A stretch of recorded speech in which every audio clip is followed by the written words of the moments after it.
ಭಾಷೆ ಅಮೃತ ಕುಡಿಸೋ ತಾಯಾಗಿ, ಭಾಷೆ ಅಮೃತ ಕುಡಿಸೋ ತಾಯಾಗಿ, ಭವಿಷ್ಯ ಬರೆವಂತ ತಂದೇನೋ ಆಗಿ, ಬರೆವಂತ ತಂದೇನೂ ಆಗಿ, ಚಂದದ ಜೀವನನ ನೀಡಿರೋ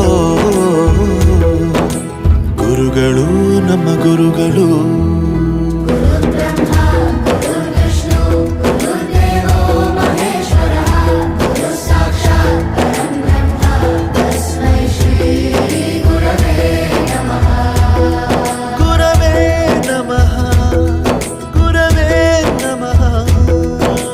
ಬಳಪ ಹಿಡಿದ ಭಗವಂತ ಇರುತ್ತಾನೆ ನಮ ಸುತ್ತ.